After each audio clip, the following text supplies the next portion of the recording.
Hello everybody and welcome to my channel. It's Catherine from Jayne Catherine on Books and it's Reviews and News Friday. So a big catch up with what's been happening in May. Now, as you're aware, I'm participating in middle grade May, but seeing as Monday is time for me to film middle grade Monday, I'm going to do the wrap up for all the middle grade books that I've read so far at the same time. I thought that would be better to have all the middle grade books together in one foul swoop, as they say. So just my adult fiction books. Oh, actually I have no, I have a couple of middle grade in here as well. So why is it that this dog, anyway, this dog has now gone and got Peppa Pig, and so if you suddenly see Peppa Pig flying across, horrible scruffy thing with only one leg, Nelson, I'm sure, do you know? Anyway, I'll try and ignore him. So here are the books that I've read since the 1st of May. I'm also participating in Buzzword. I'll just check what it's correctly called. Buzzwordathon, and that's run by Books and Lala and Dylan from Dylan the Reader 5, and the buzzword is girl. So I've already read one with girl in the title, and I've got another one that I've nearly finished that is also under my middle grade reads, so I shall tell you all about that one as well on Monday. So I'll have read 2 for those. That goes on until Sunday. So if you want to read anything with girl in the title, go and check out their channels. And also I did a video earlier on in the week about that. And also for my sins, I am doing book a day in May. Now, I never told anybody I was doing this because I thought, no, that's ridiculous. Sounds ridiculous. I don't want that pressure. But actually it falls really nicely with middle grade May. And I'm really enjoying it because I'm getting through some of the smaller books that have been on my shelves for a while. I'm rereading some of my books. And yeah, I'm thoroughly enjoying it so far. So I've read 12 books since the 1st of May, so I'm on track with that, so fingers crossed that carries on. I'm not going to over pressurise myself, but reading some of these nice small books, I mean especially Michael Morpurgo, I've been thoroughly enjoying reading through those that I've never read before. So there we go, doesn't always have to be a pressure. So without further ado, let's just give you a wrap up of the few that are not going to be covered in middle grade Monday. So the first one is, can you see that there? They're a bit shiny. So it's the Six Sisters series by MC Beaton. And this is book 1. This is the daughter Minerva. This is the eldest daughter of the family. Now these 6 sisters are the 6 sisters, 2 brothers, and in its the father is a reverend, very strict. On the outside people think he's very strict and he's in charge of everything and, you know, a bit holier than thou, but in actual fact he breeds oh, what are the hounds? I couldn't think of the dogs then. He breeds hounds for hunting and he's renowned in the area. So this really is all about Minerva. He needs a bit more money, does this reverend, so that he's overstretched himself buying all these hounds and living beyond his means. So he's trying to marry Minerva off to the highest bidder, as it were. This is Regency England. So this series is a nice look, a nice romp, shall we say, through Regency Britain. So I gave that 3 stars, thoroughly enjoyed it. Nice cosy reads these are.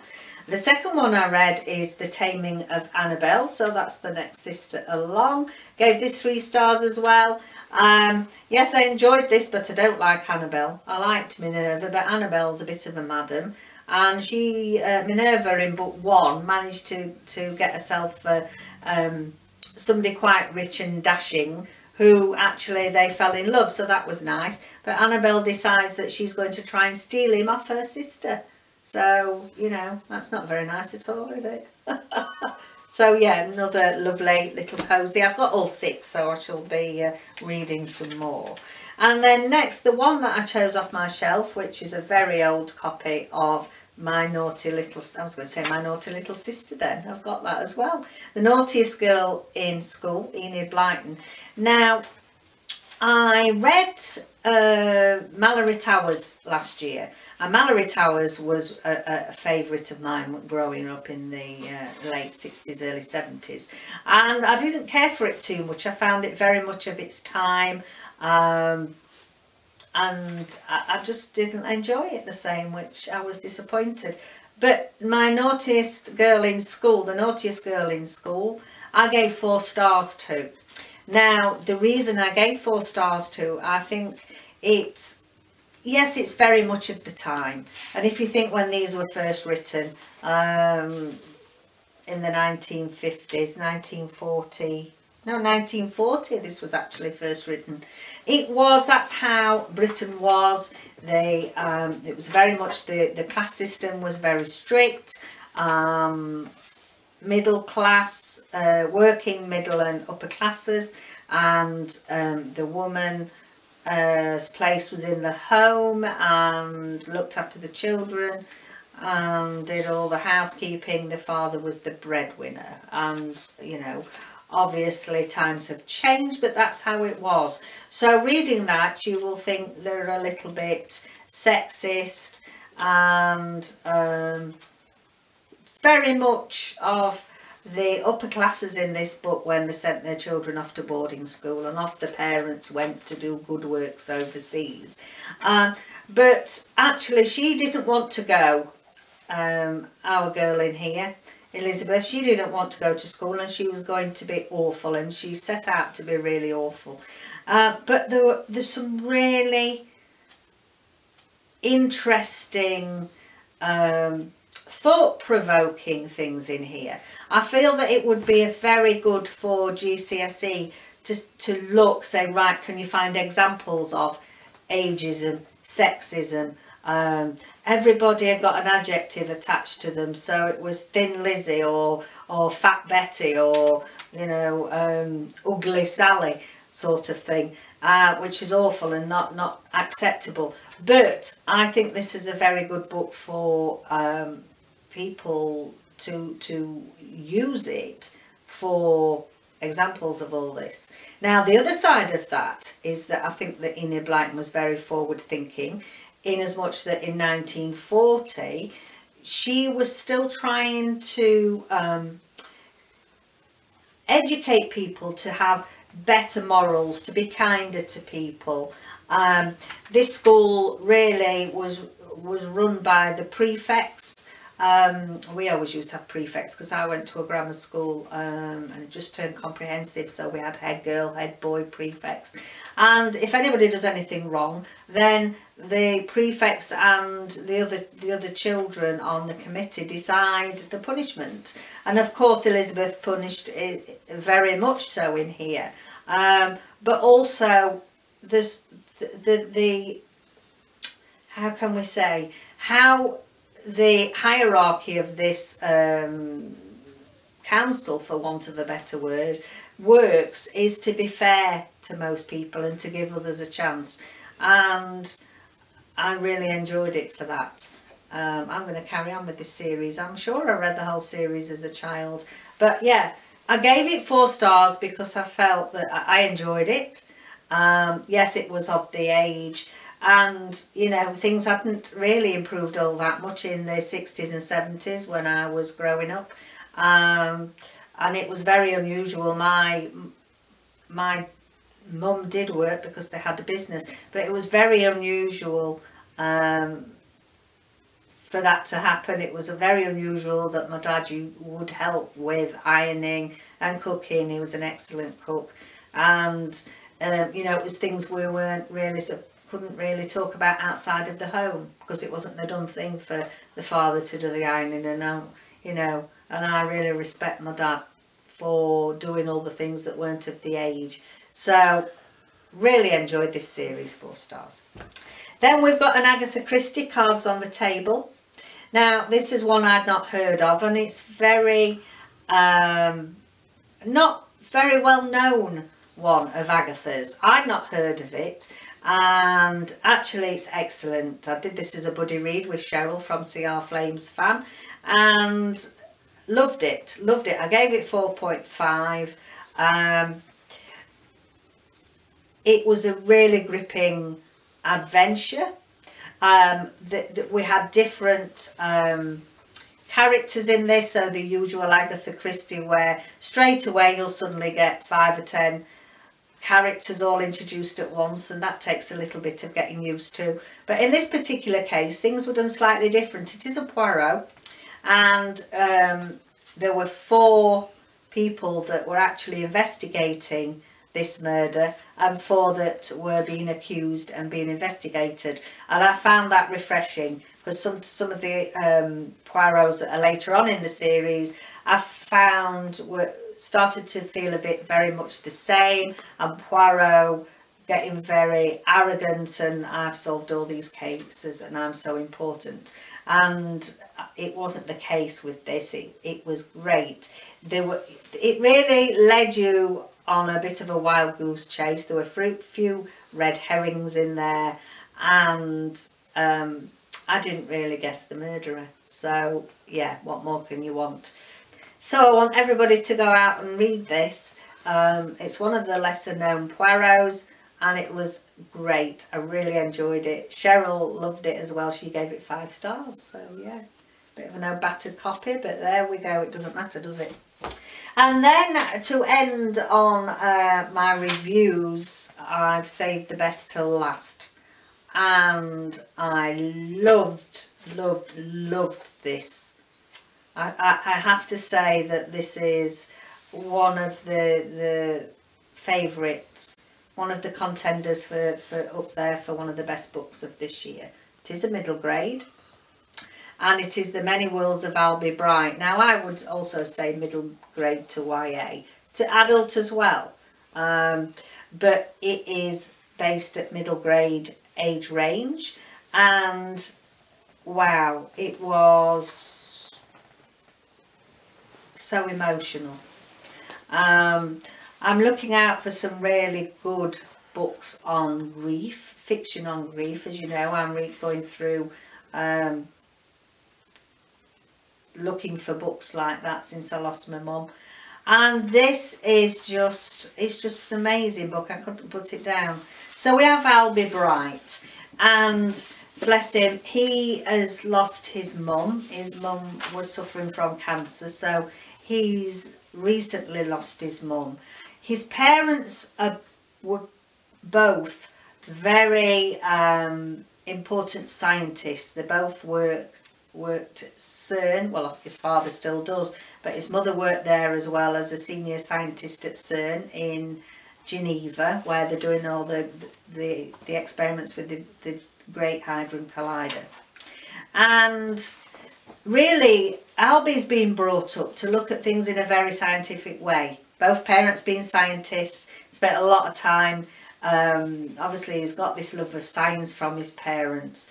And he finds it very difficult because you can't explain death and the loss of a loved one really in science. You know, we can't explain where people go when they've passed away. And he found that incredibly difficult. So in a way, to help him, his father has said that, yeah, well, I still, you know, your mum is here. She's still here. You've just got to find her in a different dimension. You know, she's on a different plane to us. she's running parallel to us now. We just can't see her, but she's definitely, you know, alive and kicking in another dimension. So Albie decides then that he's going to come up with some scientific experiments so he can time travel across the universe to find his mum. And I'm not saying any more than that, because we have several different periods of time in this where Albie ends up, and you can see, you know, I've put marks in about all sorts. The other thing, and many of the people that have rated this book have, and something very, very enjoyable, is how well the author integrates science and physics and quantum physics into a book about grief, and it's done amazingly.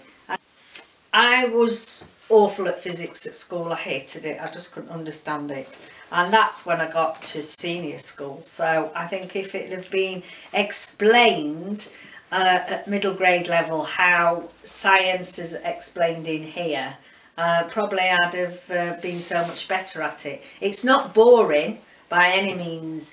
It's just the excellent way that the scientific facts have been incorporated into the whole plot.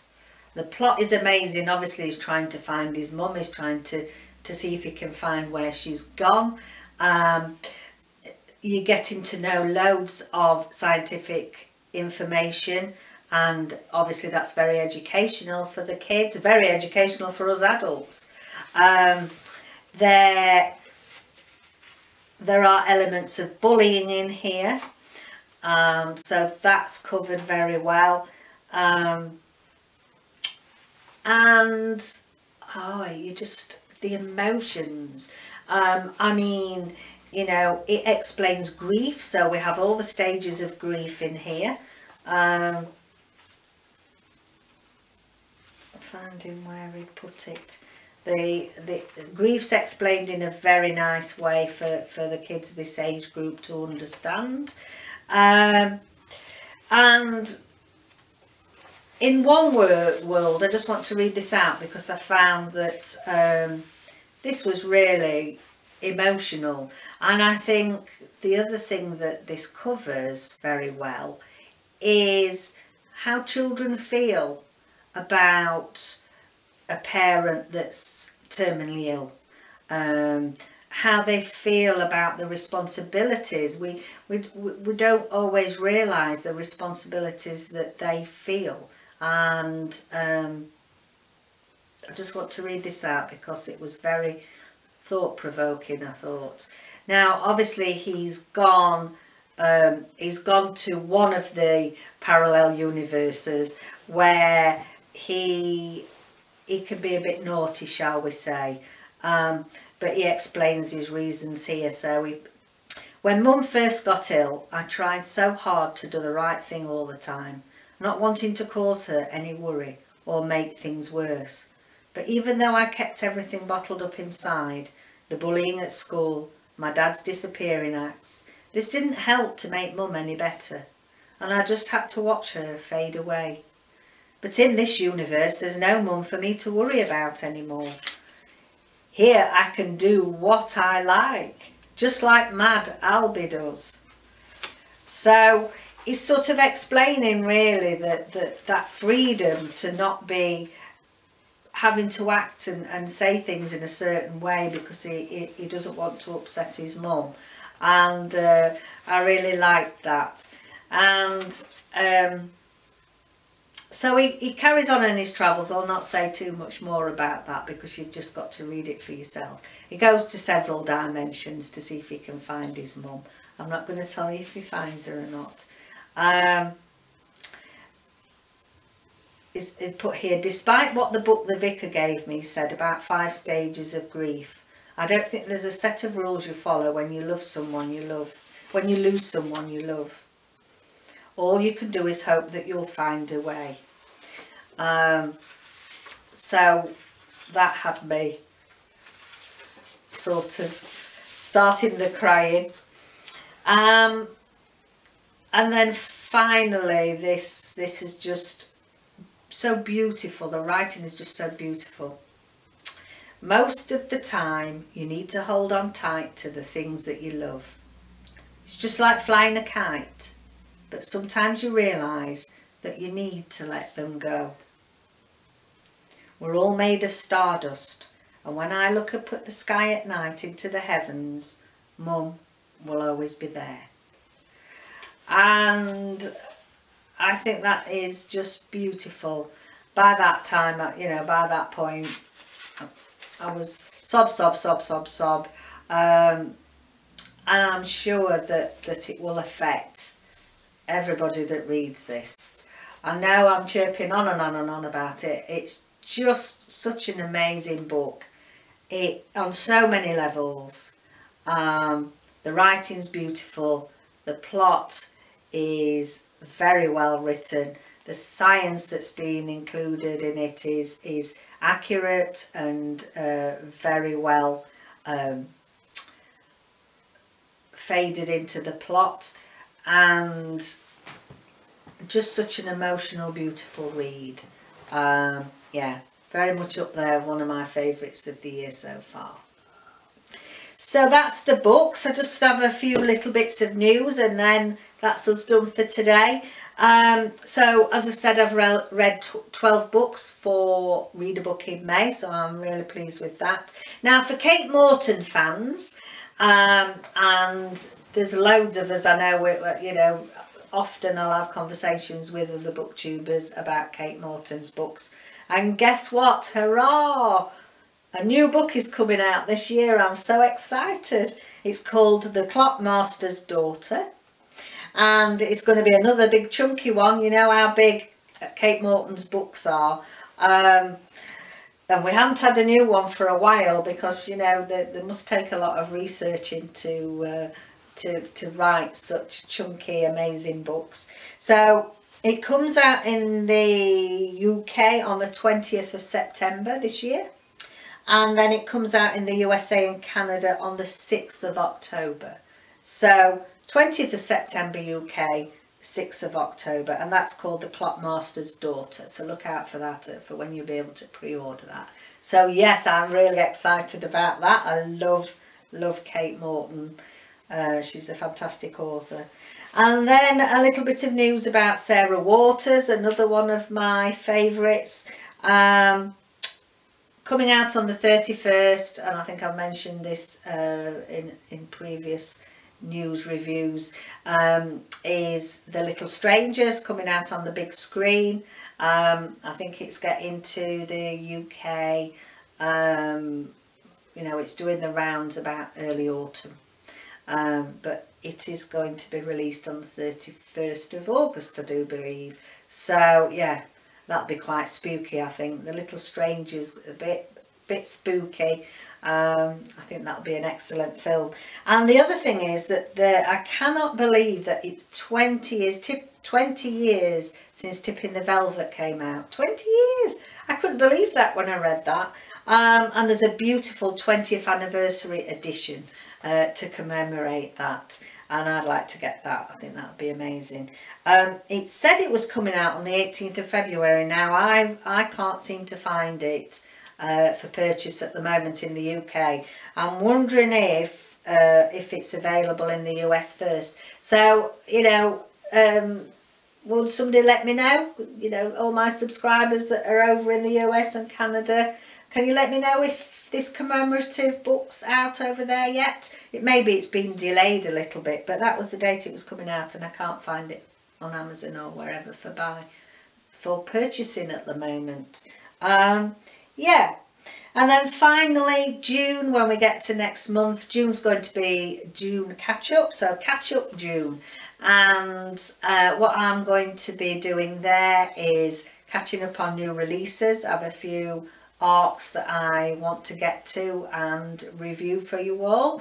And also I've been tagged, there's about 4 different tags that I've been tagged in, so those of you who have tagged me, I will be getting to those in June. I think that'd be quite fun, new releases and tags, so that's coming up in the month of June. So I think that's it for today. Have a lovely weekend, everybody, and I'll see you again on Monday when I'll be wrapping up everything to do with middle grade May. Bye for now.